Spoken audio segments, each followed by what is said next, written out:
He is the former chairman of Pennar Industries Limited, having an average turnover of over rupees 8 billion.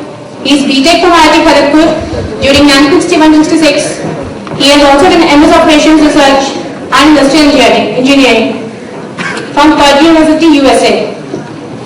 Mr. Rao has 40 years of experience in various disciplines in organizations like National Cash Register USA, Carbide India, and the Nagarjuna and Pennar groups. He is also the chairman of Pennar Limited, which manufactures fuel additives in technical collaboration with Total of France. Mr. Rao has been the chairman of Andhra Pradesh Industrial Infrastructure Corporation for 2 years. He was also a member of Planning Board of Andhra Pradesh State for 2 years.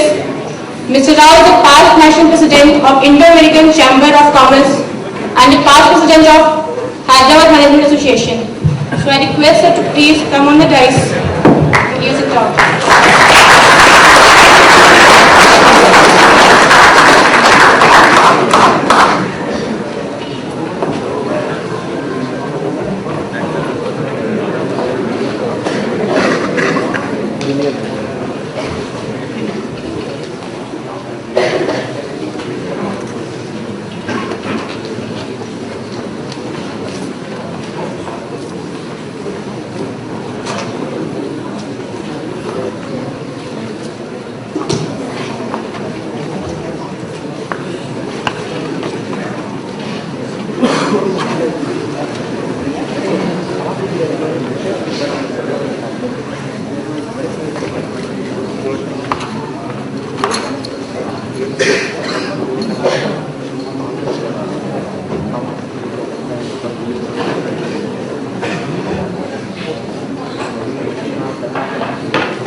Distinguished professors and IITians, I should say fellow IITians, because once upon a time I was at IIT Kharagpur. So that's one reason why I thought I should come here, because I had not been to IIT Kanpur, never. So those gentlemen who are standing, I think you can occupy these seats unless you are in a tearing hurry to go.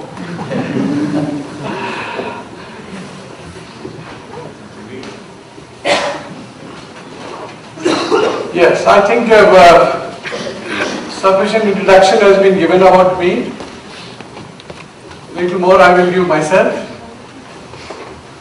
I studied at IIT Kharagpur, Mechanical Engineering, then went to Purdue University, did my Masters there in Operations Research, worked for a year there, then came back to India.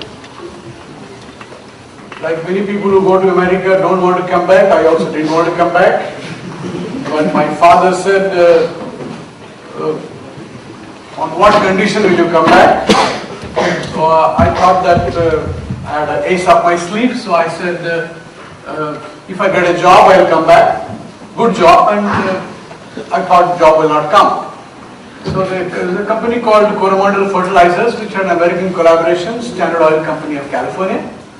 So my dad was a little, okay, he was also in the politics and was an important person in the government, so whatever. So he told the managing director there that this fellow do it. Now that was a professional company with the American also involved, so they won't easily accept ministers' sons as jobs, you know. Generally ministers' sons are useless, you know, generally. So therefore this gentleman, one Mr. Montens, wrote me from California that I'm coming to the Middle East. I was working in Ohio. Middle East, and then we'll interview you and then send a report. I said fine. Then I drove up to Ohio and met him. And I decided that I must watch up this interview. So when he asked me about something about India, he said something bad about India, then I aggressively spoke back to him. Something else he spoke about, then I spoke forcibly. So I thought it was all over. So then he wrote back to India saying that here is a man who doesn't mince words. He has courage of convictions and he doesn't mind speaking his mind. So therefore looks like a good candidate, you can take him. So I got a job offer in the mail. Then I didn't know what to do. Having given my word, I said, I'm coming, so I came back. All for the good only. because then a period of management career with Union Carbide, which is a multinational, and then on to my erstwhile boss, Mr. Raju, KVK Raju, who started the Nagarjuna group. So the entire Nagarjuna group and then later Pennar group, it was, you can say, a saga of entrepreneurship. And our group started in 1980 odd, and then we had a sufficiently good ride. Profit in the very first year and dividend in the second year, so everything was going on well. Around 93, 94, when the problem started in terms of the liberalization, globalization that happened, and suddenly you find that a lot of imported materials coming in, and then we couldn't beat the competition. And then as a result, we get into deep trouble. We became a sick company. Then after becoming sick, then it took a lot of effort, because many times we thought I should quit, not only quit from the business, but also quit in life, The entrepreneurship is a very, very difficult thing. People think, people are in business, enjoy life and all that. People who are in business, people who start companies have a much, much tougher time than people who are only doing, say, a job. So, thanks to my going to Ramakrishna Math, at which I became initiated devotee after going to Belur, and then thanks to Swamiji's teachings and Swami Vivekananda's readings. So I said, there are two options. Anytime you have a problem, fight or flight. We are not going to flight, so it's going to fight. So therefore we fought, and therefore we made the things come up all the way, and then today we are talking about 1,350 crores turnover this year. As we close in April, we're looking at 2,000 crores in about 2 years' time. And then we have the courage to even talk in the board of $1 billion company plans. So therefore, once I gave a speech, which was not the subject here, there the subject was into the valley of death and out of it. So that was the kind of experience I went through. So I would say good experience. As Swamiji says, when you have more problems, the better it is. Now we are basically going to talk about success in life. Now, obviously we all want to succeed. There is no question on that. Why do you want to succeed? Why do you all want to succeed? I just put down some. You may be having something else. You want money. More money to have a happy life for yourself, for your family. And you want name. That means you want a good name. People should know that, oh, you have done such and such a good thing. You've created so much wealth for the country. And you want power. Because the moment you succeed and you have business enterprise or a politician, you have a lot of power. Finally, after all that, ultimately you think that either money or name or power or a combination of all these three will give you happiness. If there's something else somebody else has in mind other than these three, why you want to be successful? Maybe somebody has something else in mind as to why you want to be successful. Can I have a response from somebody? Yes, sir. One will be successful only if he attains the true happiness. Okay, happiness is already there. So you want happiness only for happiness sake. Suppose you want to go become a sadhu or religious thing. You will not get money, you will not get name, you will not have power, but still you are very happy. So if you want to be that kind of person, that is one possibility. But otherwise, is there any other motivating factor that will make you, I must succeed? Respect. Name is respect, recognition, that has come in name. When you get name, okay, respect, recognition, you are liked. That's why not all businesses, some people are going into NGOs, they are trying to educate people. Why? You get, for example, Wipro's Premji, having got all the money in the world, having all the power because of a very large organization called Wipro, he said, I will go to educate all the young students of this country, large number of those schools. So there, he get a name, much more than what he had as a person having money. See, we respect people having a lot of money, like Ambani or somebody, but you respect a lot more a person who is giving something away. The moment we heard that Premji is giving $1 billion away, you say, hey, this guy is giving 4,000 crores away. Must be something special, something unusual. We always respect somebody does that. So therefore, any of these combinations could give you happiness. But ultimately, we want to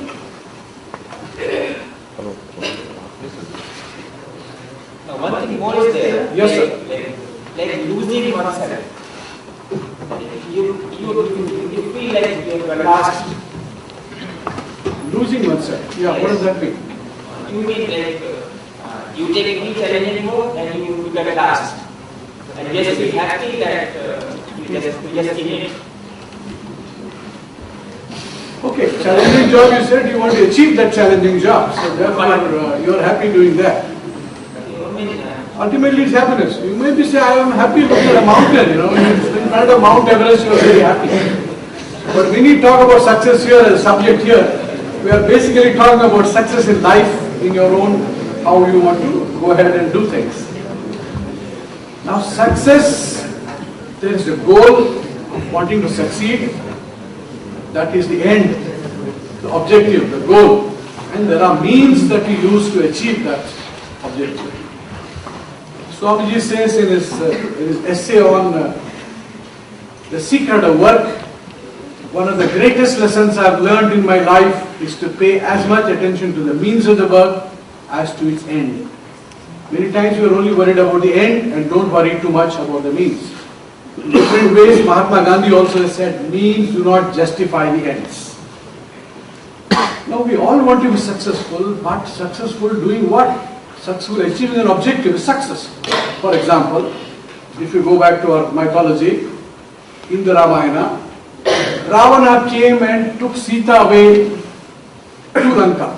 What was his objective? Go, I must take this beautiful lady called Sita along with me to Lanka. So he was successful. Ravana was successful in his mission of taking Sita to Lanka because that was his goal. While he was going, Jatayu came and confronted him, and there was a fight, out of which, the result of which was Jatayu fell down, dying, waiting for Rama to come, and Ravana went back. So what did Jatayu do? Jatayu was unsuccessful in his mission of saving Sita from Ravana. So you have a successful person called Ravana and an unsuccessful person called Jatayu. But what do? Do we praise Ravana or do we despise Jatayu? On the other hand, we say Tushtu Ravana. On the other hand, we say Veer Jatayu. So therefore, what we learn is we must succeed, but we must succeed in the right goal and also following the right means. You can't follow the wrong means in the system. You want to make a lot of money, but Dawood Ibrahim also got to make a lot of money, whatever you are trying to achieve. And also your means must be good. I can't talk more about this because in our country we are feeling that people are not worried about the ends, about the means.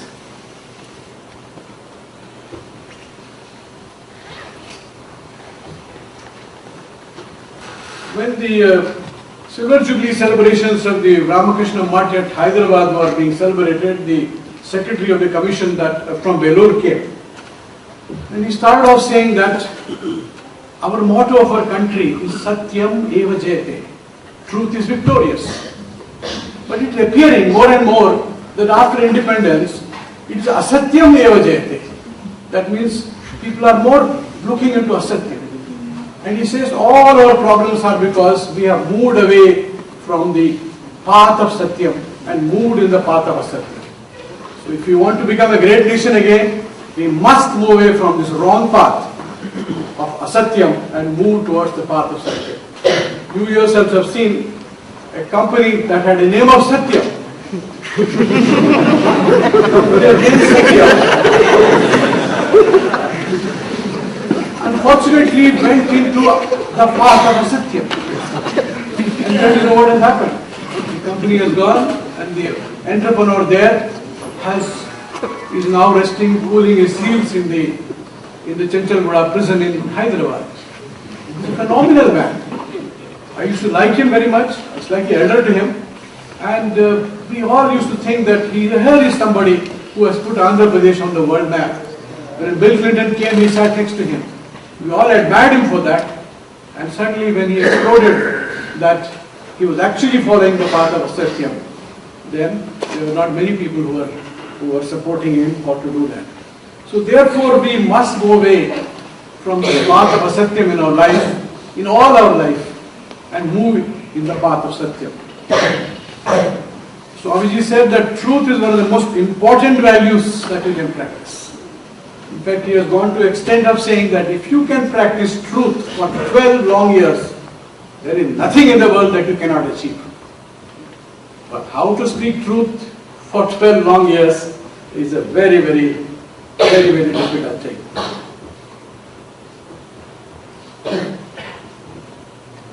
Mahatma Gandhi wrote a book called Truth is God. He wanted to write God is truth. Then he thought about it and said, God can be truth, God can be love. Let us call it truth is God as one of the attributes, probably the most important attribute of God. Satya is derived from the word Sat. Sat means being. Where there is truth, there is knowledge, that is Chit. And where there is true knowledge, there is Ananda, that is bliss. So the Sat Chit Ananda that we talk about the Almighty starts off from Sat. In fact, there are many interpretations of the Bhagavad Gita, which I'm sure you have read. We all know that Gita is a fight between the Kauravas and the Pandavas, the Mahabharata war. Mahatma Gandhi said, the fight between the Pandavas and Kauravas is only a way of describing it. It is the fight going on in each of our minds between good and bad, right and wrong, dharma and adharma, which we face every day. All of you, every one of us faces this battle. So the Gita is not about some battlefield somewhere. Gita is telling you about the battle that is going on in your own minds between right and wrong, adharma and dharma, between correct and wrong. So therefore, we have to interpret the Gita in that manner and look at what is to be done.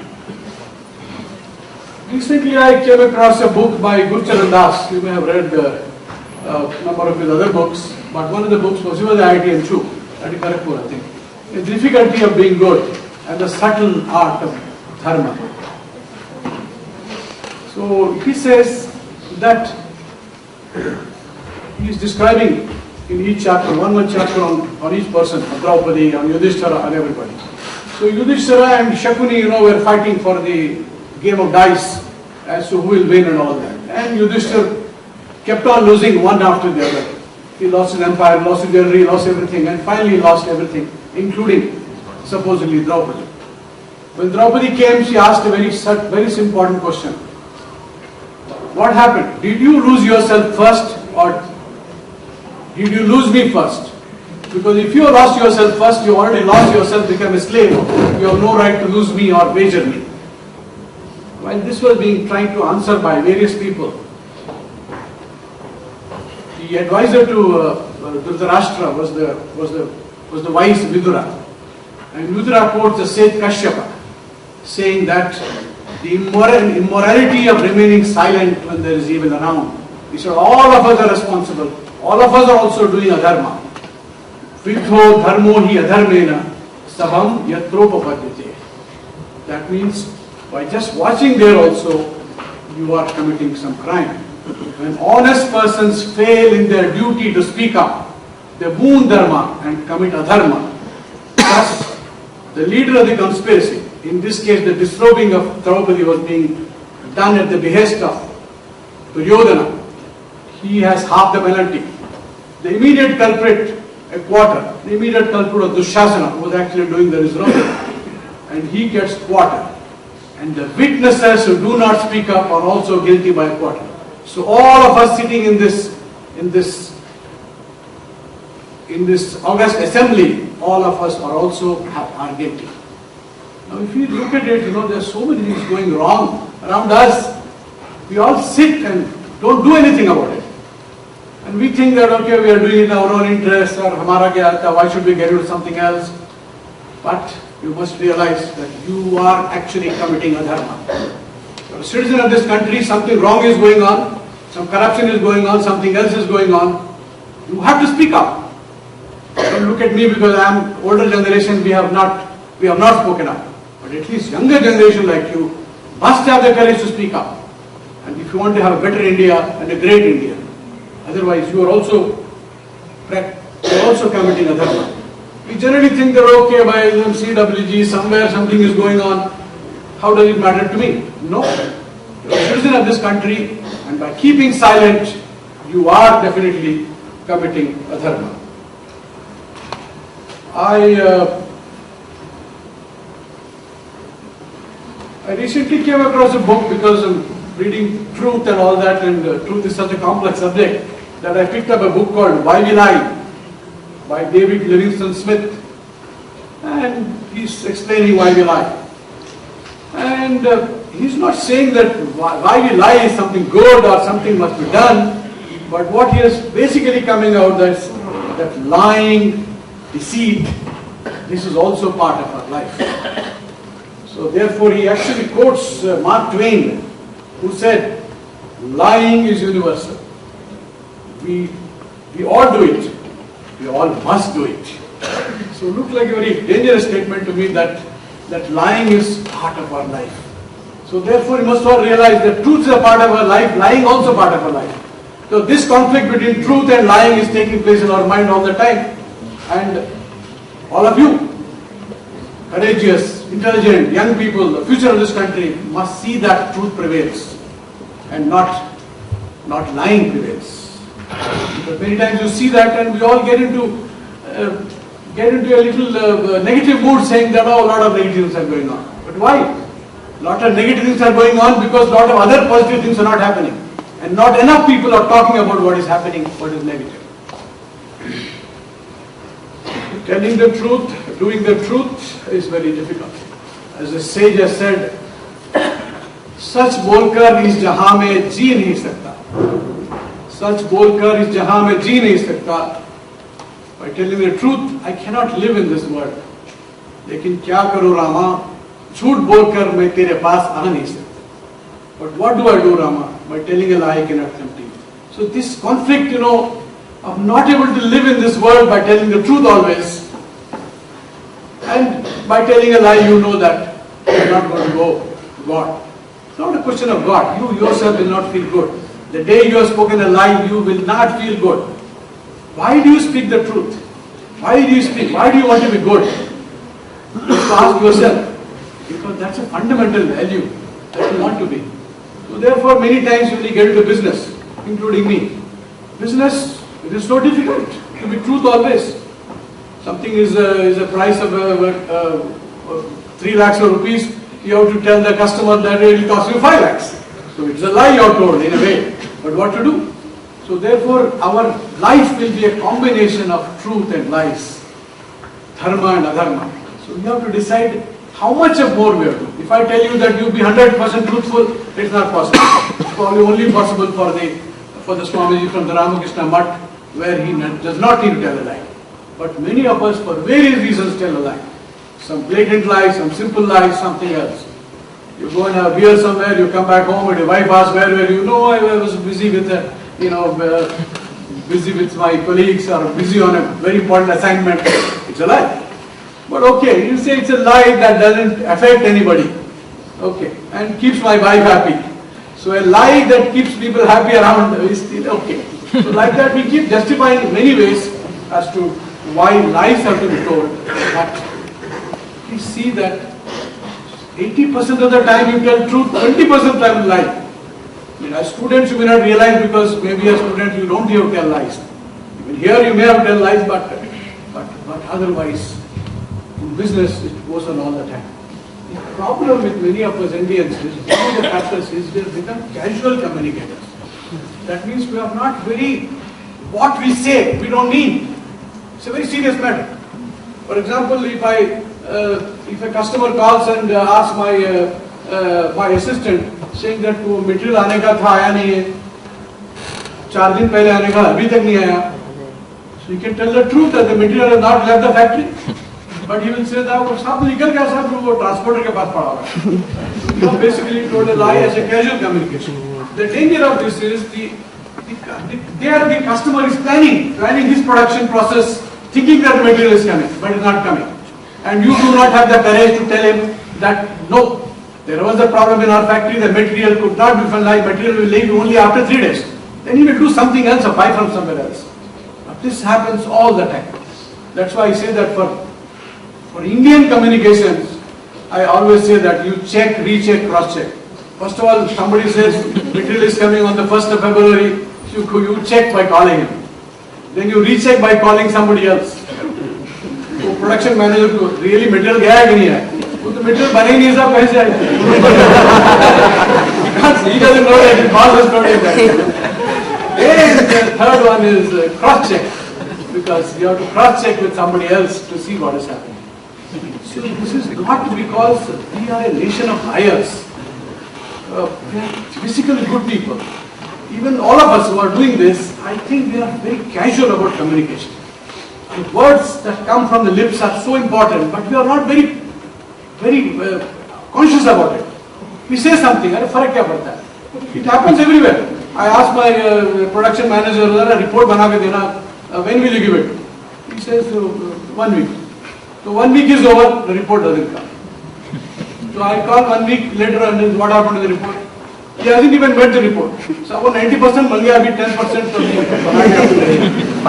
so you won't give it, it take more time. Therefore, we are playing games with each other.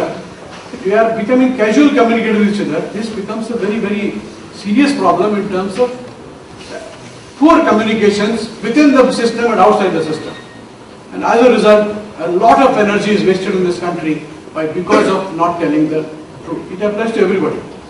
They used to say that Indira Gandhi said bank nationalization नहीं होगा. So I told bank nationalization नहीं होगा, आज speech दिए. अरे Indira Gandhi said नहीं होगा तो कल होगा. So it really happened also. After a few days it happened. So therefore something has to be changed. At least my request to all of you is don't be this kind of casual communicators. Don't be wrong communicators. Try to be right in your communication.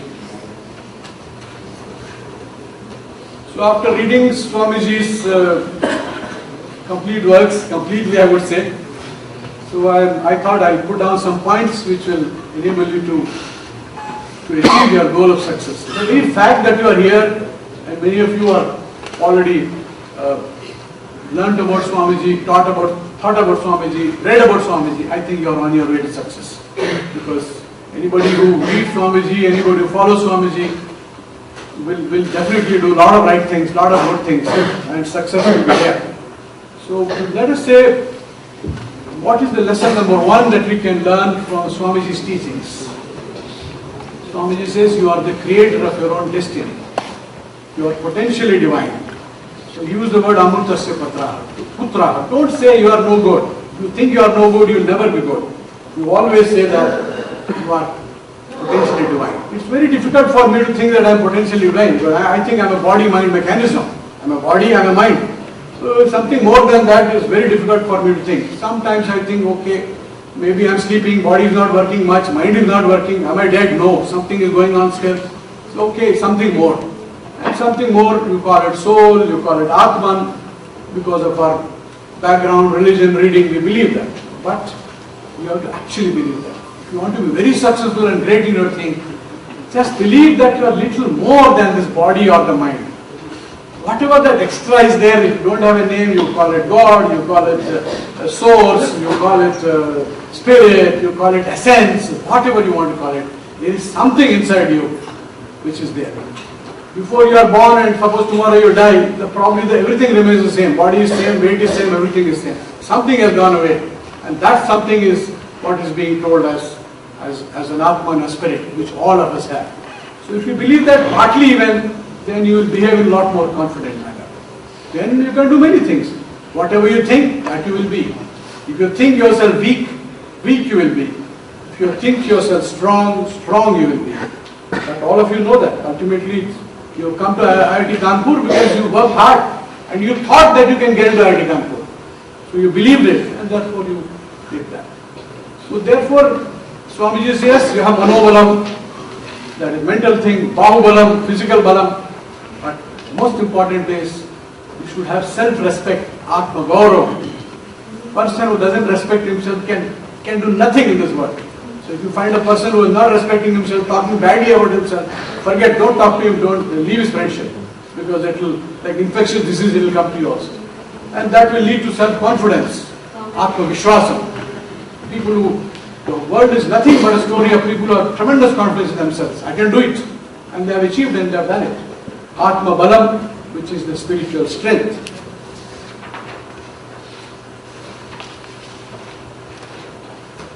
So I want you all to believe that you are potentially divine and can achieve whatever you want to achieve. You decide what you want to achieve. I want to be a good engineer, I want to be a good researcher, I want to be a good businessman. Doesn't matter what it is. Whatever you decide to have, you will definitely going to achieve that as you go along. You must respect yourself and believe that you are the creator of your own destiny. Don't blame anybody for where you are or what you are. Your parents brought you into this world. That's enough. That's enough good work they have done to get you into this world. Now where you are here because of decisions you have taken. You have taken certain decisions. I want to be to IIT Kanpur, you are here. Tomorrow you are deciding again. I want to go to America, I want to go somewhere. Somebody who brought me here to the airport said I want to go to Purdue University. Somebody said somewhere Delaware. So you are planning to go somewhere. So ultimately you are the creator of your own destiny. Your future depends on you and you alone. Of course outside world will do many things to make it happen or not make it happen. For that you have to fight. So please don't, nobody is going to help you. Why should anybody help you? Parents have already brought you into this world and brought whatever help they have done, you have come to IIT Kanpur. What more do you want them to help? Rest of it you have to do.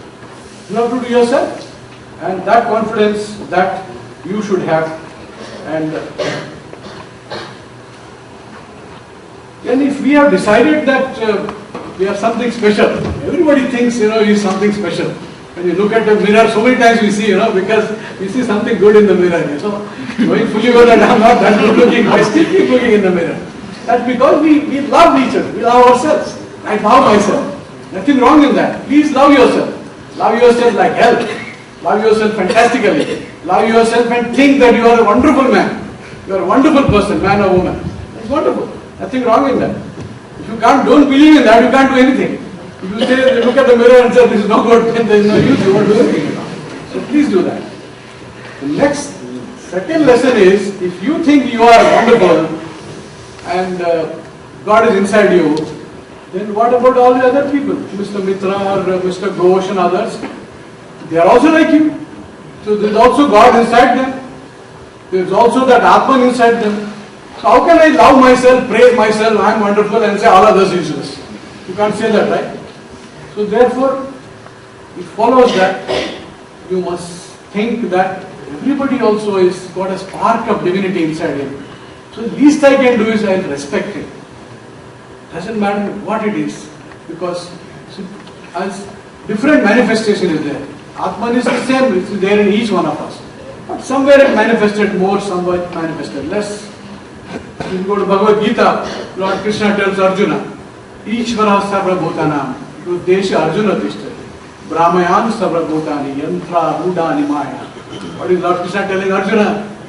That I, Ishvara Sarva Bhutanam, I am there present in the hearts of all the living beings. He's telling Arjuna. And then he says, Ramayan Sarva Bhutani, Yantra Rudhani Maya. The word Yantra is used in Bhagavad Gita also. We are all now engineers. So different bodies are, different body-mind mechanisms are nothing like different machines. And the machines are being made to move by me. Okay, difficult to move, difficult to believe it fully because we think we are the bosses, we do everything, how can Lord Krishna rule us, But partly if you believe that, at least you will say that I must respect all the people that are there. So learn to respect every other human being and treat them with respect irrespective of their caste, creed, community, social or financial position. If you can just get this into your head, then half your worries, problems, the nonsense that you talk will all be gone, You are great, wonderful, but why don't you say that all others also are potentially great? Even if you don't think that other man will be as good as you are coming first in the class and other man is not able to come, but learn to respect. then this business of caste in this country, this creed, this community, somebody is rich, somebody is not rich, all that will go away from your mind. You go somewhere and you see a beggar, there is no reason to say that he is a beggar. You will continue. Somebody is a cook, you say, oh, bloody cook, sometimes you say. What do you mean by bloody cook? That means you are not respecting that cook. Because I was glad before coming here, went to your mess, and one of your people said that he is a great cook. I was so happy to hear that. And who cooks in our house? Mother cooks, wife cooks. We don't use the word bloody with respect to them. We use the word, yeah, he's only a sweeper in our factory. But who sweeps in our house? Maybe mother, maybe wife.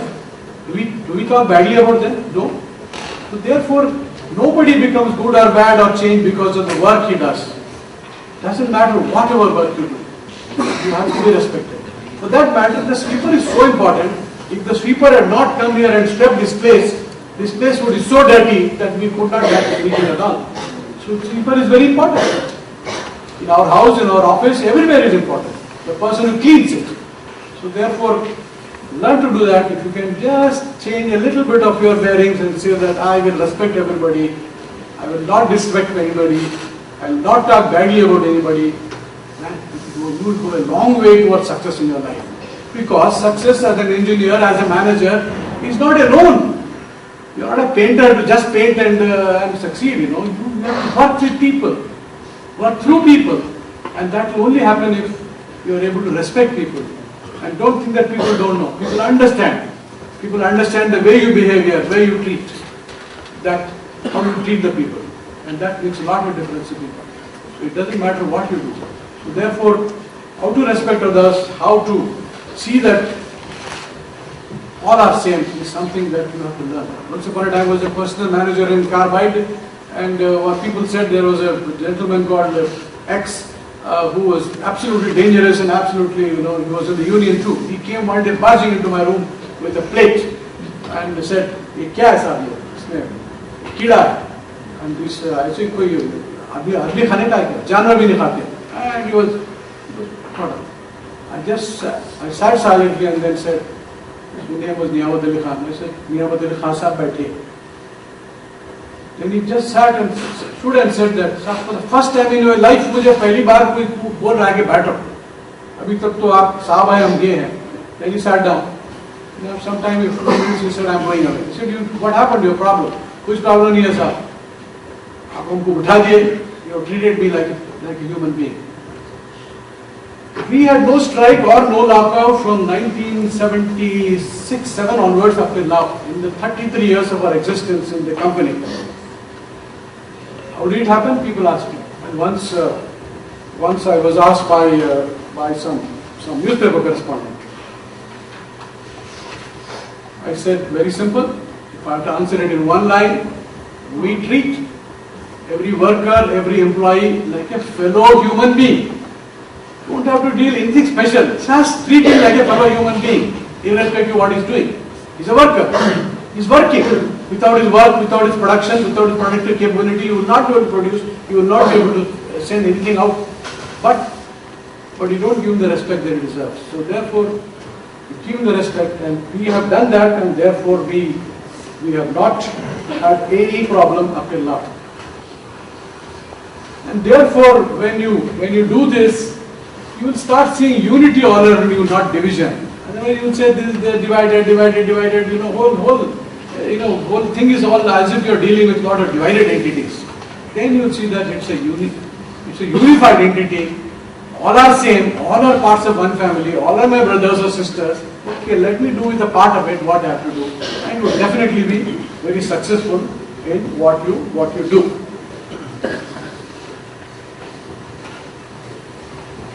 Same thing applies when you talk about different religions, all that.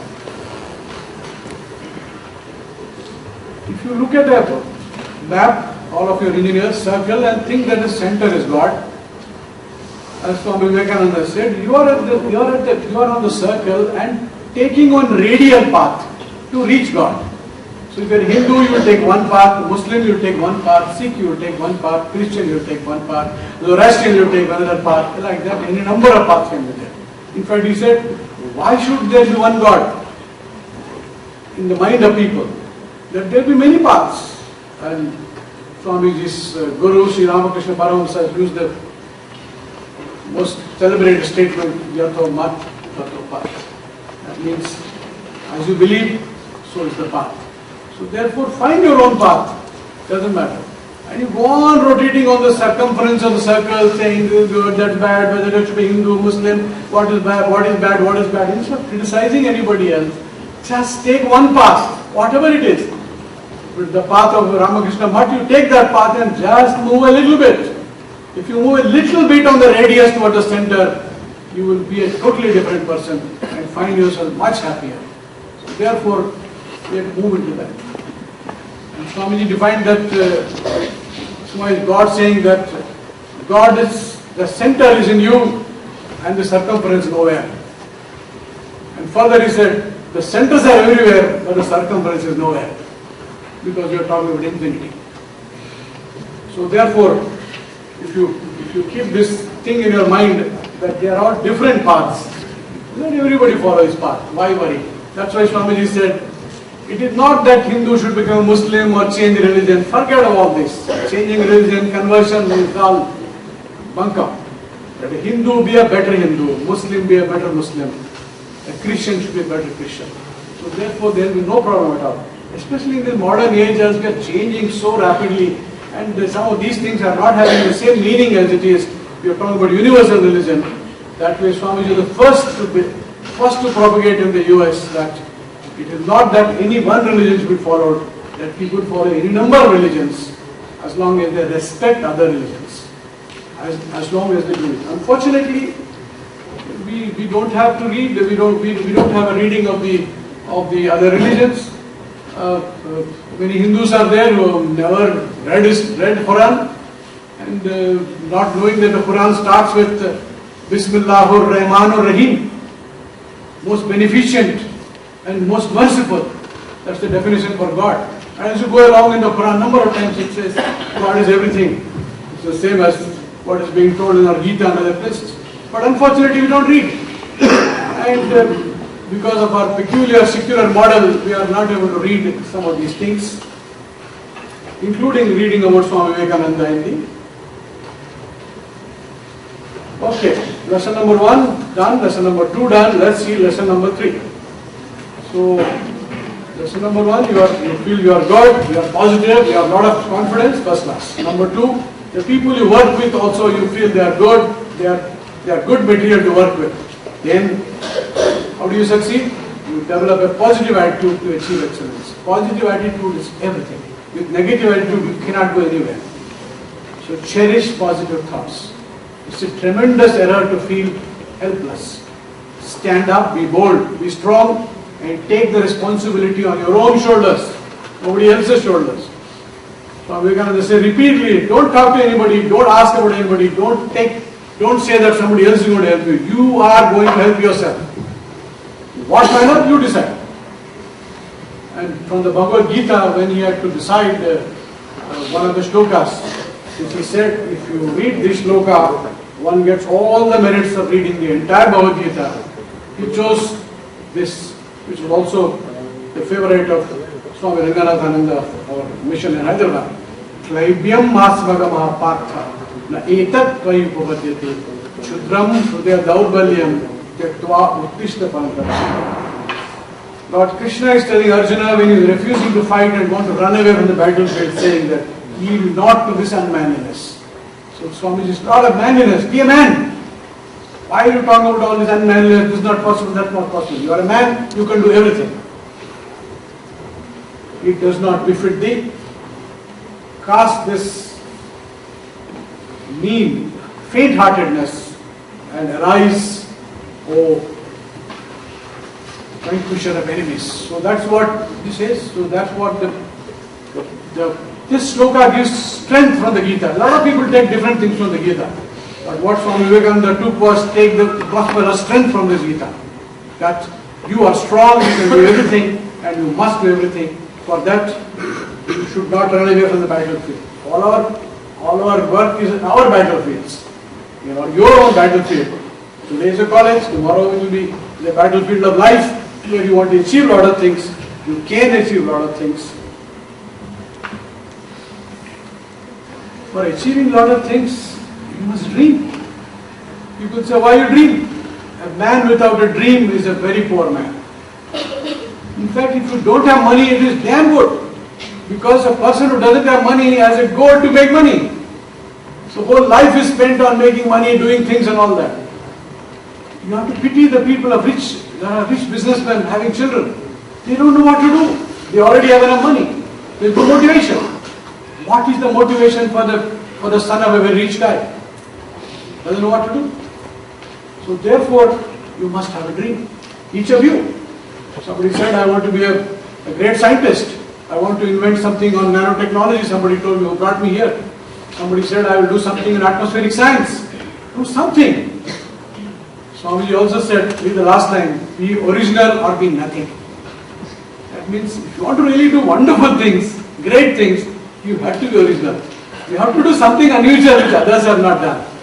For that, whatever it takes effort, it takes this, we should do and fight it up and do it. And we are worried about negativism. How can you remove a negative? There is minus, something is there. People are trying to say add more minus. If you add more minus to add minus, you get more minus.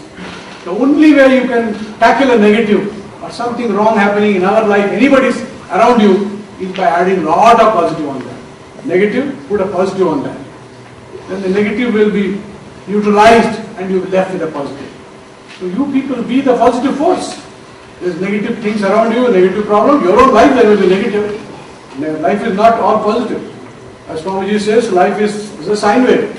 So you will have negatives, you will have positives, you will have good, you will have bad, but therefore it depends on you alone to go forward.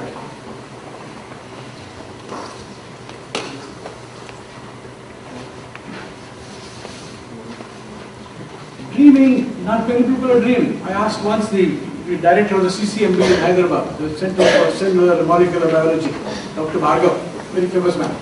I asked him, why are Indians not getting Nobel Prizes?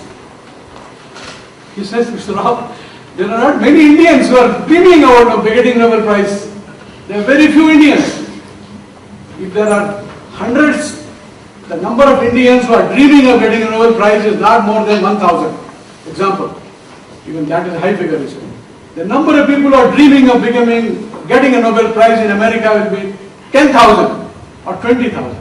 So therefore, if you have to get a Nobel Prize, there must be people dreaming. Why are not people dreaming? यार बहुत मुश्किल है, जिंदगी भर काम करना पड़ेगा, छोड़ यार. You know, you give it up in your own mind. कहाँ Nobel Prize के लिए कहाँ करेंगे? जिंदगी भर प्रयास करेंगे और बने क्या ना बने, मिले क्या ना मिले, किसको मिलेगा नहीं पता, छोड़.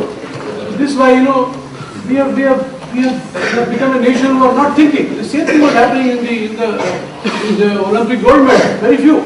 That's been changed. That's been changed now recently with a number of men and women saying that I will make the effort. I will make the effort to get the medal. Sania Nehwal is there. She practices rigorously. Very, very particular about her food. Everything about her sleep, about health. Because he says, I want to be number one badminton player in the women's category in the whole world. Definitely she is going to achieve it. It takes a lot of effort. So if you want to be a Nobel Prize winner or anything, if you want your company to be wonderful or you want to do something great, you have to put in the necessary efforts to do that.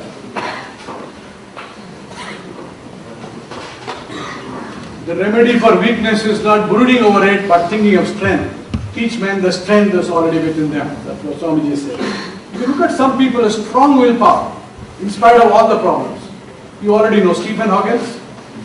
He is paralyzed from here downwards and Nobel laureate. Many of you know him. You have read this book also, The Brief History of Time.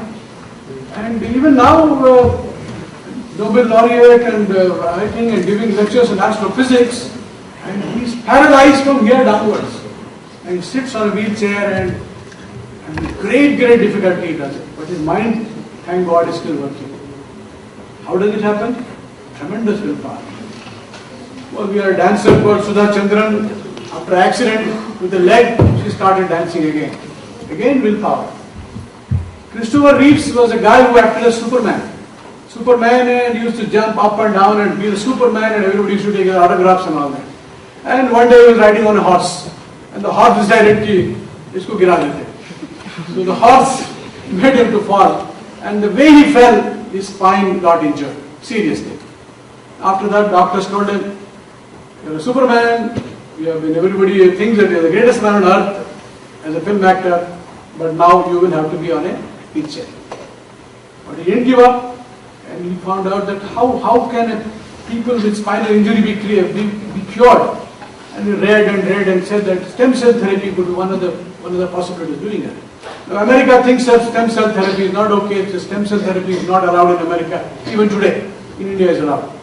So he formed an association for the paraplegic associations, Spinal Injury Association of America, and became the president of the association, and went to George Bush, then president, and made him to change some parts of the law so that this can go on. How do you do that? It's tremendous willpower. We have everything, we have 2 legs, 2 hands, everything is fantastic, but we still think this is not possible, that's not possible. What is not possible? Everything is possible. When my man was paralyzed from down, he was sitting on a wheelchair, and he did it. One more example, Eric Weinmeier. A young fellow, Eric was about 80 years old, and he was going with his father to climb mountains. Father loved mountains, he loved mountains. Then on 8th year, he couldn't see much on the board. Then he went to the doctor and saw. The doctor said, "Well, seem to be having a vision problem. Let's examine him and all that." Some more examines, he says he is having some unusual vision problem. In a year from now, he will be blind, totally. And that was a shock. Shock of the life for the parents, of course, but even the little fellow. But after that, because the mountains was in his head, he said, "I will keep on climbing mountains," and he joined a group of people with eyes and kept on climbing one mountain or the other. A few years back, he was on top of Mount Everest. He scaled Mount Everest, not one. He is the first blind man to have conquered 7 highest peaks in the world. None of us has even the courage to say that we will conquer one of those 7 peaks. Many times, we say, "Upar nahi jayenge." Somehow we are a little cowardly in our own thinking. When a boy goes up, the mother says, "Nahi, upar nahi chadhna, गिर जाओगे." गिरना चाहिए. इस तरह तय की हमने मंजिलें, गिर पड़े, गिर कर उठे, उठ कर चले. You have to fall, otherwise how will you rise again and do great things? So that's what. And Eric Weinmeier, all these books are available. Please read them. You get Lance Armstrong. I think many of you know them. He was a cyclist and Tour de France he won. And then, suddenly doctor said something wrong. He spit blood, and then went to the doctor, and doctor said, "You have cancer." Many people would have said, "Finished, khatam ho gaya. Cancer ho gaya, kya kare?" And he said, "Nothing doing. I'll fight cancer." He kept on, and he got a stationary bicycle, kept on doing that, etc. That's his history, that he came back from cancer, beat the hell out of cancer, and went and won the Tour de France race, one of the most grueling races for humankind. How do you do that? Tremendous willpower. So all of you want to do great things in life, original things in life, please do it, wonderful. But you have to also make the necessary effort to achieve what you want to achieve. So tremendous willpower. All that I am saying is all is inside you. You please have to bring it out. Okay, sir. Lesson number 4, we already discussed at length. Follow the right path. Success should be achieved following the path that is right and good. The means are very important. Swami says, you follow the means, ends will take care of themselves. Please remember, if not anything else, I want to remember this as you go out of this place for the rest of your life. Please, you cannot achieve success by following the wrong path or by doing wrong things. Unfortunately, we are thinking that people are following Satyam Ranganathan who thought that by fudging he will be able to achieve success. No, somebody else. Some Suresh Karmadi thought he can do something wrong and he is also getting wrong. So many people like that, leave alone. Unfortunately, we are not speaking out enough, not understanding enough that wrong things have to give wrong results. Wrong actions cannot give wrong results. If you want to go Delhi from here, you have to go north. You can't go south. And many of us are doing that. We'll go the wrong way and think that something will happen. How will it happen? It will not happen. Please take it out of your mind. you want to achieve success, achieve great things, you have to work hard, work very hard. And do everything possible in that way. And please, at least all of you, you're all intelligent people, you're all come to IIT Kanpur. And you're all going to have very important positions in this society, in this life, in the future of this country. So one thing I want to leave today, that has gone into your head is that, please, do not think that by doing wrong things, you will achieve the right results. Please, it will not happen. You will end with misery. Sometimes, temporarily you may get results, temporarily you may get work, but it won't work. Somebody has done without medical degrees, is operating on people. Finally is found out it's absolute misery. So I don't want any of you to do that. I want all of you want to be happy, become happy families, everything. And don't judge your success only by the amount of money you make or anything you make.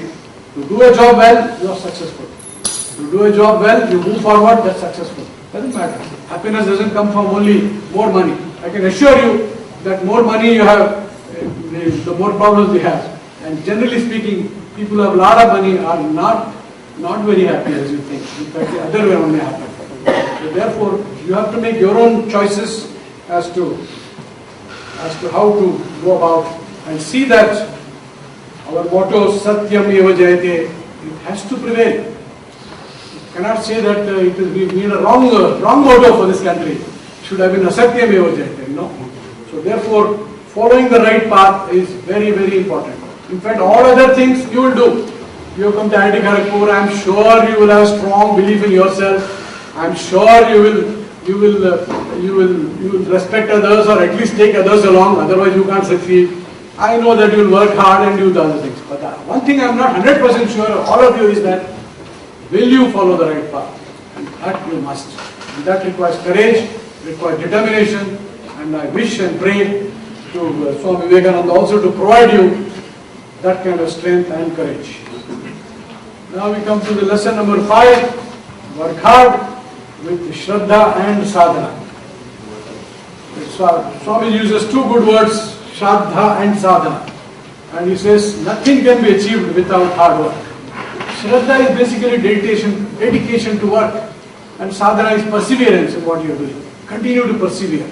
Continue to struggle hard until you get the results. And use the word work is worship, and that's the right attitude. And most of us are karma yogis. We can't be praying as a bhakti yoga. We can't do gnana yoga. Let us do karma yoga. We're all going to practice karma yoga. And as a karma yoga practice, we must imbibe this Shraddha and Sadhana in our life. To succeed, you must have tremendous perseverance, tremendous will. So this fantastic words. I will drink the ocean, says the persevering soul. At my will, mountains will crumble up. Have that sort of energy, that sort of will. Work hard and you will reach the goal. The struggle is the great lesson. It is not that you will achieve. But life is going to struggle.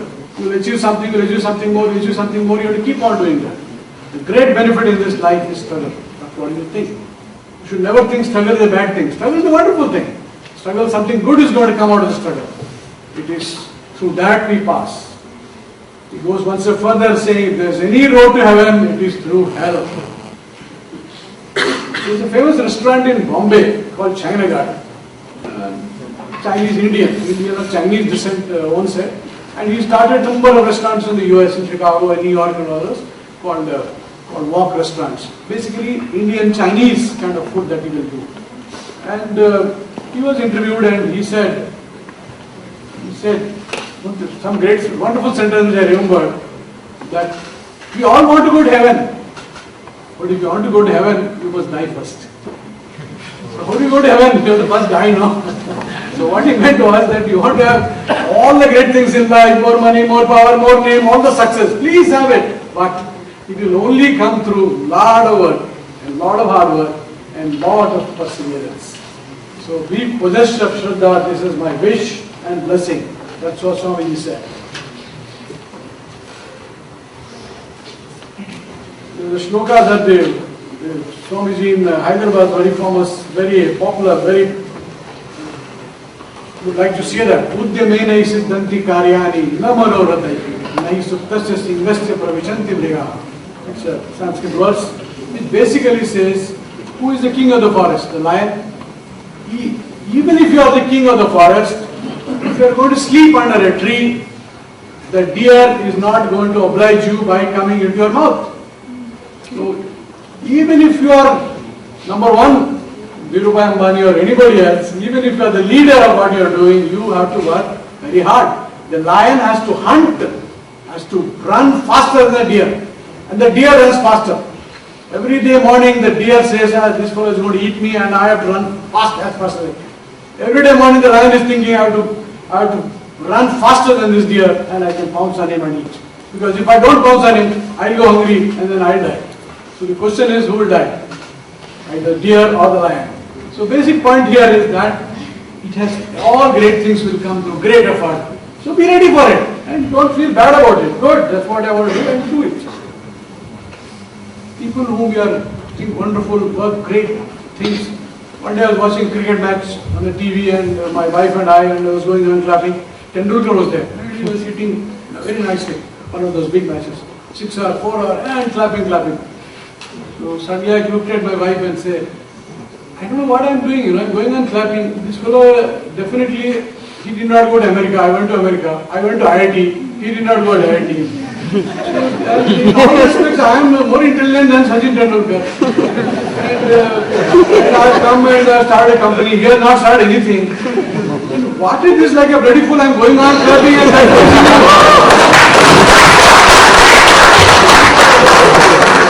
what is it doing so big? I'm running management, this thing, that thing, beta, theta, theorems, all that, all kinds of things I've done. In my operations research, I've done, quadratic programming, linear programming, all that. And here this fellow is taking a piece of wood.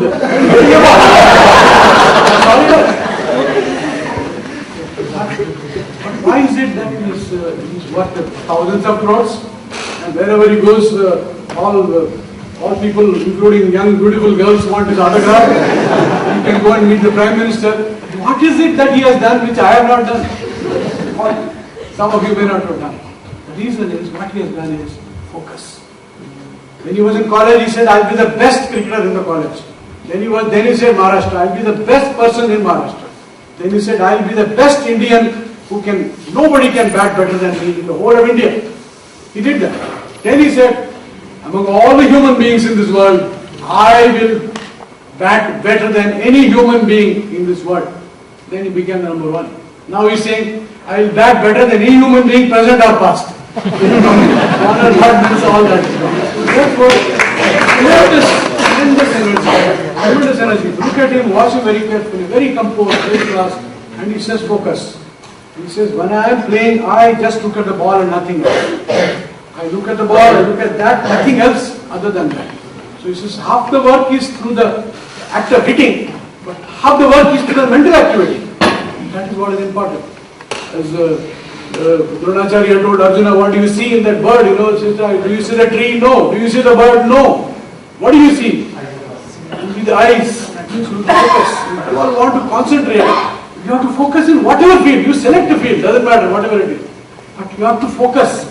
And you have to see that you are better than anybody else that is there. Otherwise, you are not anybody. Ravi Shankar, sitar, 16 hours, 18 hours of practice and became the greatest sitarist. And that's simple. I was in IIT Kharagpur. Bengalis all think he's a Gurudev, so he came and he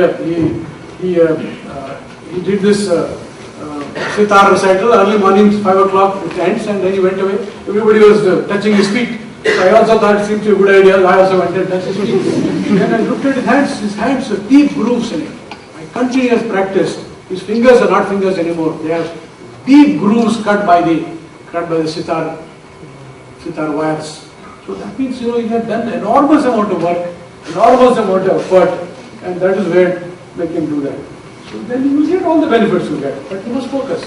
Abul Kalam became President of India. Before that, he developed rockets for India, and he must have worked very, very, very hard at what he does.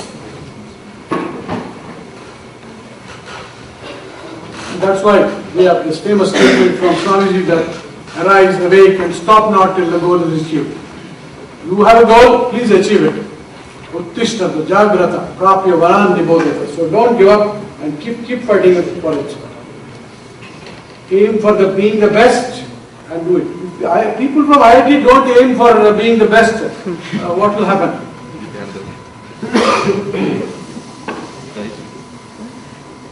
What do I do this? Somebody help me out.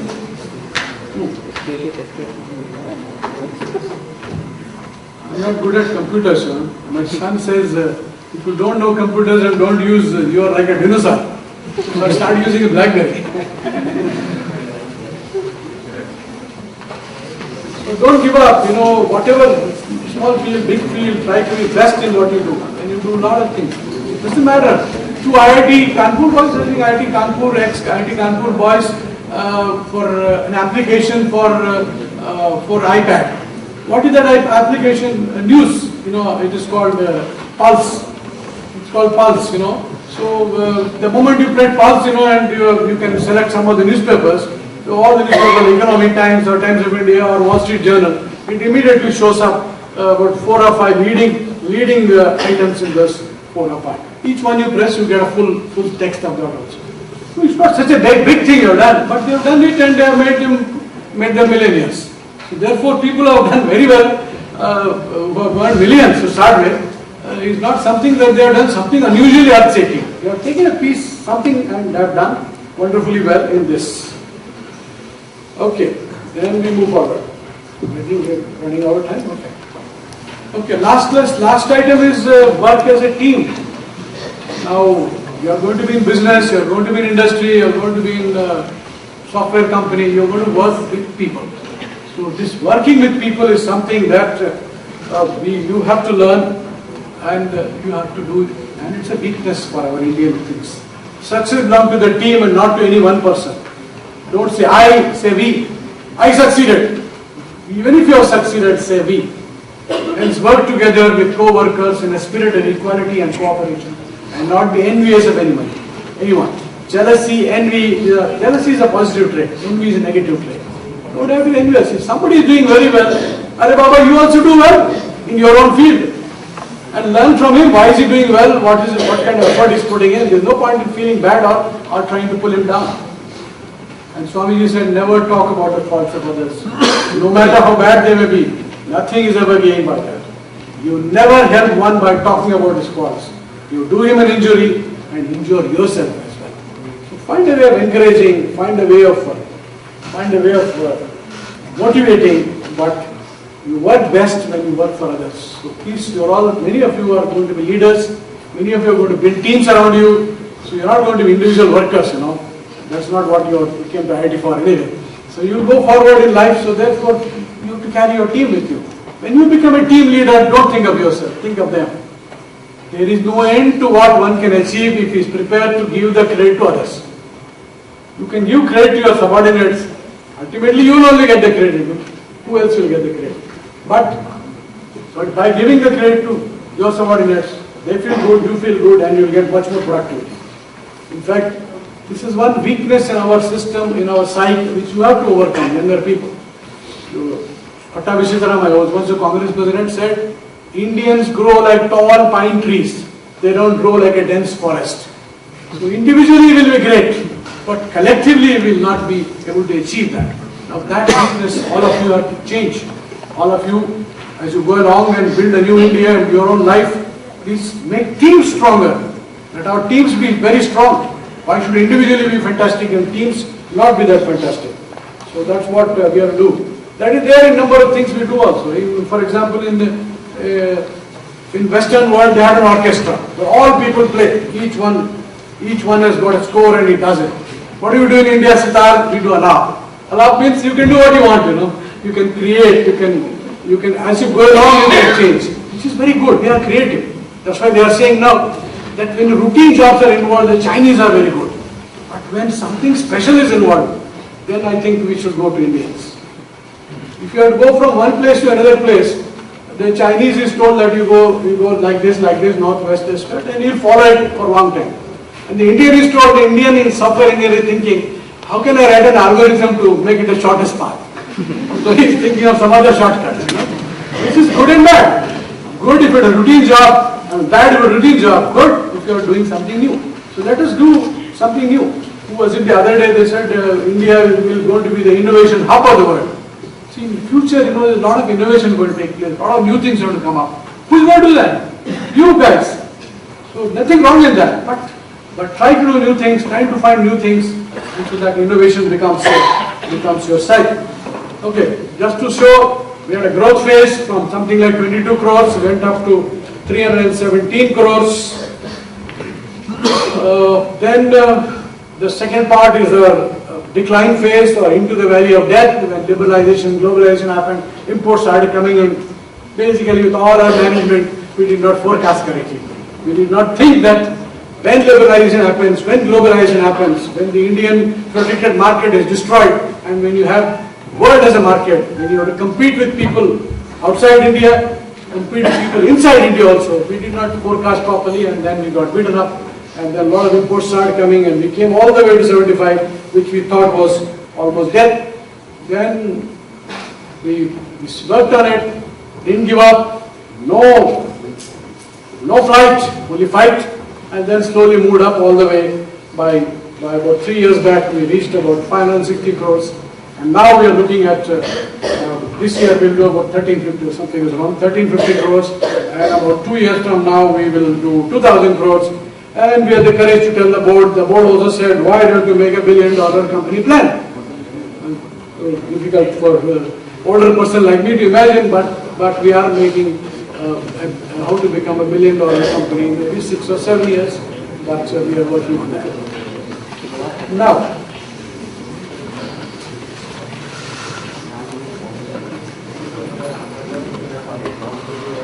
see, India has become an emerging power, we are an emerging economic power, and how did it happen? How did it happen? It definitely did not happen with people of my generation. We are all worried with, licenses, this, that, and all that. I mean, there are many things that happened, but two important things I would say. One was, the image of India was changed by a lot of people like you. IITians who went to America, changed the total picture, they started occupying, doing better things, innovating, creating new things, unusual things, either in the colleges or outside. And then the Americans stood up and said, hey, you people have got such intelligent people. Then how can it be that our perception about India is wrong? Maybe India has got a lot of intelligent people and can do a lot of unusual things, a lot of things on the other horizon. That's one. The second was these 20-somethings in Bangalore who started writing code and software for the Y2K, for example. And they start writing, and young people don't have these inferiority complexes, all that like we have. They didn't care a damn whether it's foreigner, American or anything else. So even now I say that productivity of my worker is 1/3 of the productivity of an American worker. But when it comes to software, the productivity of a software kid in Bangalore is probably equal to the productivity of a software guy in the US. So therefore the young people did wonders to this country. They may change, everything changed. And it has had a tremendous effect on the whole country. Young people, 20, 21, 22, young fellows in Bangalore, in Hyderabad, they start writing beautiful, simple code, whatever you call it, code, software, and then they change the whole picture of this country.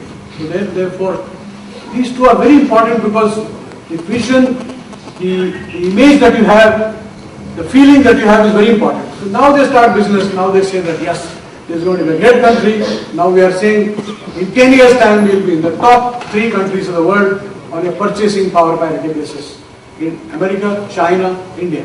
America, China could be China first, America second, and India could be number 3.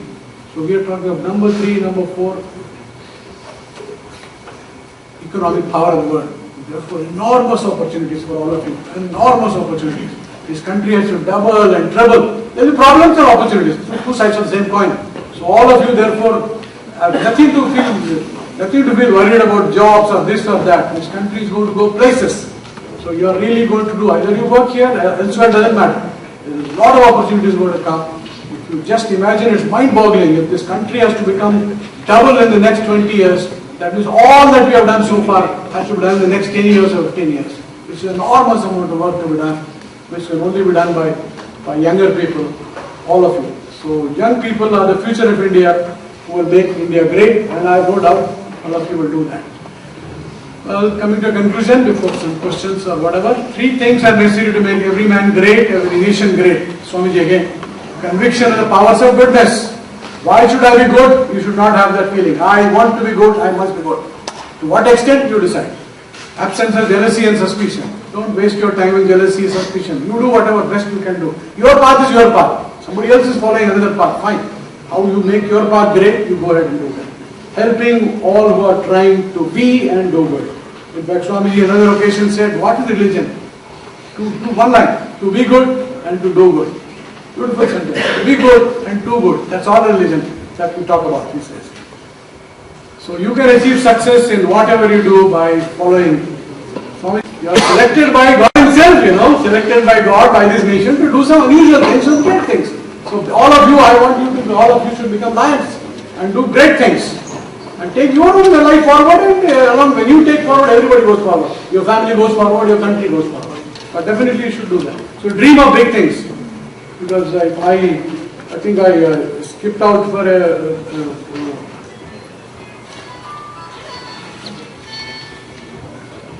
I skipped one thing. Beautiful sentence of Swami, the Nightingale of India. Hold fast to your dreams. For if dreams die, life is a broken winged bird that cannot fly. So beautiful, beautiful poem I thought she wrote. So saying that when she was talking to people about holding their dream, that time the dream was to make India free. So you please dream and hold fast to it.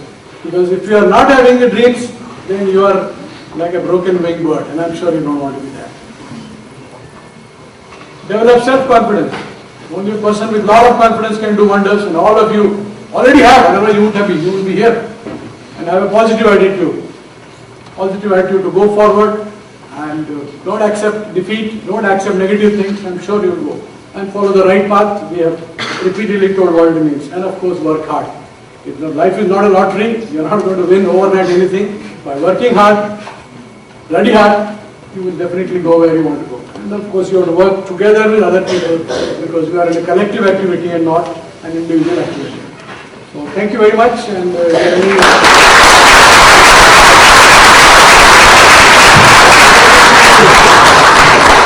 you so much for your exciting words. depending on the time, we can go for 1, 2, 3 questions. Yes, sure, sir. I will now like to invite any questions, if there is any. Sure. Good evening, sir. Sir. Yes, sir. Yes. Good evening, sir. I am Prashant Jain. Sir, I would like to ask one question on the one thing you mentioned about the casual communication. Sir, what is the way out? I would say, you have said that we need not to be casual communicators. Sir, we are in 21st century living in a buyer market. Now, if we talk about lying, now lying is a very big thing. What we actually get away nowadays is that we actually say that it is just a practical way out. The lying is not lying actually, but it is just a practical way out of doing business. So, how to actually just go about it? Yeah, let's not talk, let's leave the lying alone. वो सच ही है लेकिन उनका सच आज बता रहा हूँ. The thing is, there are people who are depending on you, people who are doing business. So if you think that everybody follows your way of working, it won't work. As we are globalizing, as our business people are already talking to other people and doing things, already things are happening where people are changing. Because this kind of a behavior cannot work with anybody else. If you do that behavior with somebody, it won't work. Because for so many people it is yes is yes, no is no. For example, buying some aluminum, I want to buy an aluminum company. Then I talked to somebody, I was traveling like this. So he said, Mr. Rao, tomorrow 10 o'clock is the time, by which time you please tell me whether you want to buy or not buy. Until then I hold this. So यार रात हो गया यहाँ पे कानपुर में for second place. Sorry. Then I said I get back and call the thing. So by the time I went to the office, it was 9:30, and then discuss. It became 11 o'clock. 11 o'clock I picked up the phone and called. He said, sorry Mr. Rao, I told you 10 o'clock, the deal is off. So therefore, when you are doing business internationally and sooner or later within our country, you have to be clear of what you are saying. So this will automatically happen. And I'm sure already you see many of you who are doing your software work, I'm sure you're not playing these games. If somebody customer says, I will deliver this program or this output, I'm sure you're not saying that we'll think about it. I'm sure this change is already happening, and I'm sure more will happen. All that I mentioned was, this there in our older part of the business, I think we have all got to change. especially when you're doing international business. And more it will be international. Either you go and compete with somebody outside, or somebody will come and compete in this country. That's the result of the market change as we know the market economy. Yes, sir. Anyone else?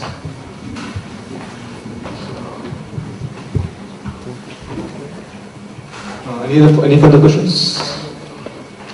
Sir has been kind enough to bring a half kg book for each of the each of the attendees over here. So it would be really nice if you can stay here for some 5 minutes more. We would like to distribute it to all of you. No, I think somebody can. Yeah, there are guys over there. There are guys over there who are. There's a book, a beautiful book called A Voice Without a Form. I'm a voice without a form. Swamiji's teachings and all that, starting off with Chicago speech. So I thought all of you can benefit from reading that, so that can be distributed. Already distributed, I thought. So there are. Okay, then find a way of distributing it.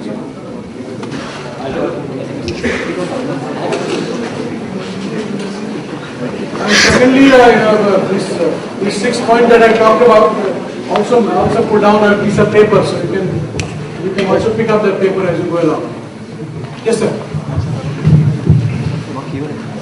See, actually I am working with an engineer in IIT Kanpur.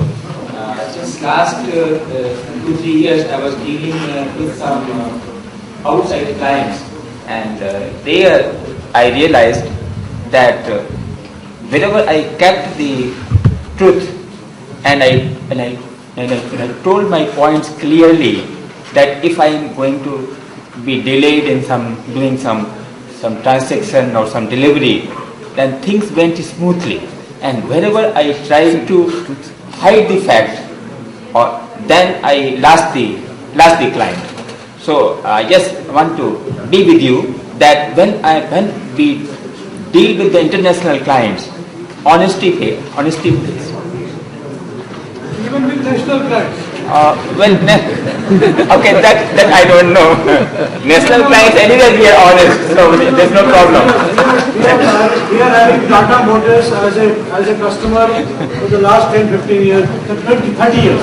Some rating person spoke to him as to what happened. He says, they give good quality, but more importantly, we can rely on them. And more importantly, they are a trustworthy company.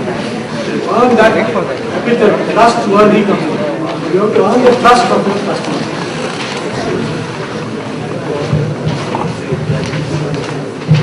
Any other questions?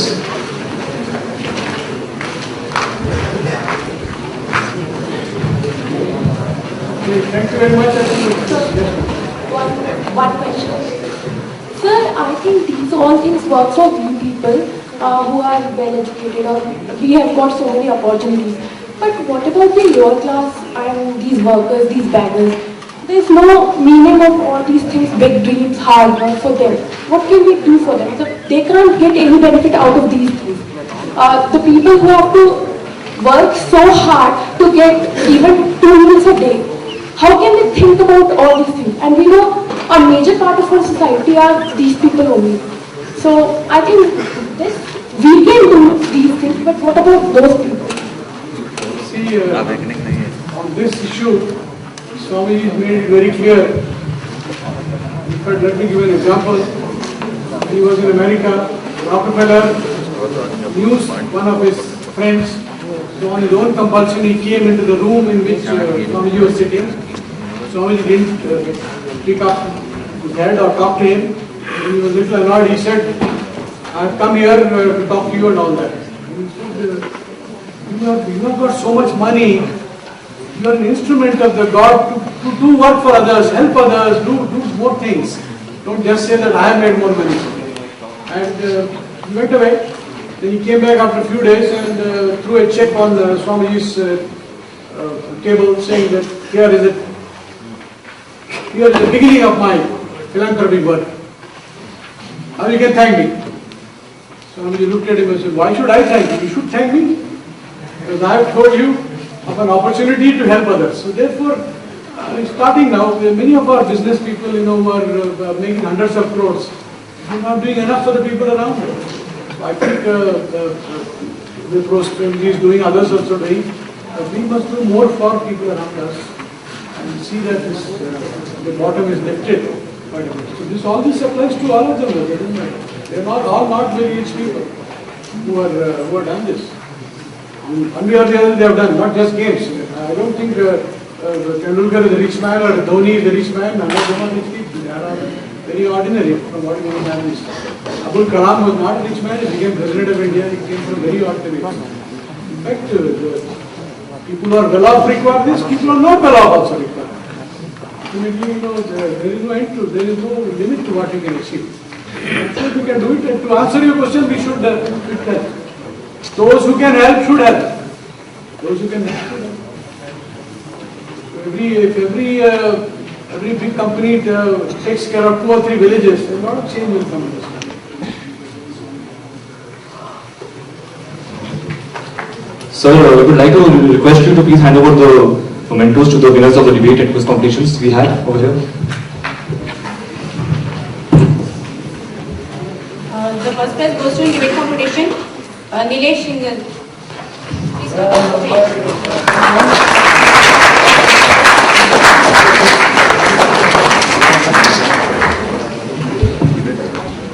Second one is Divya Ratan Popli.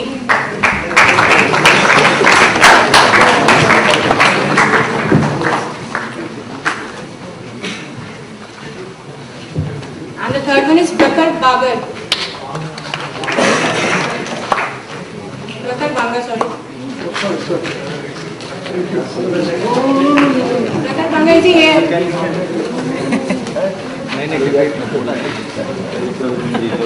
Now, about the quiz. First prize goes to Vivekananda Pandey.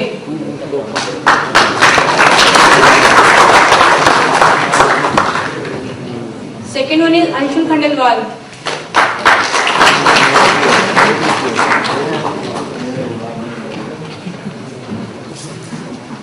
Third one is Shambhu Kumar.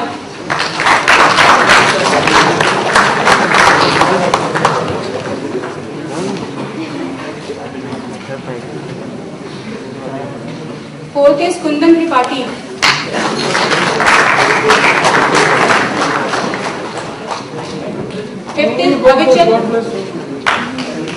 Fifth is Avichal Singh.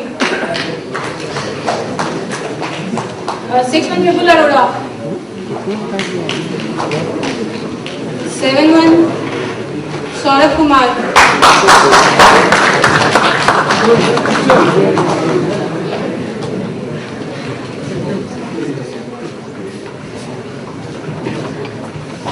8th one is Sushant Kumar.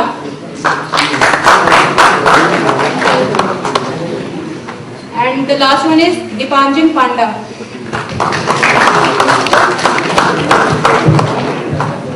Oh, ladies, what happened? Okay, now we would like to request Dr. Kunal Ghosh sir to please hand over the mementos to the guest of honor. Just photo later.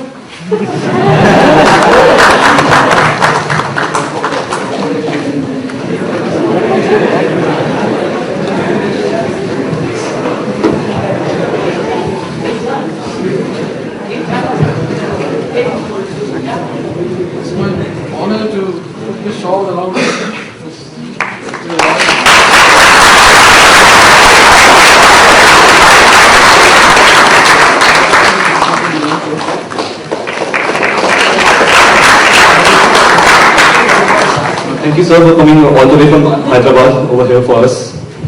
We now like to request everyone to please use that exit for leaving.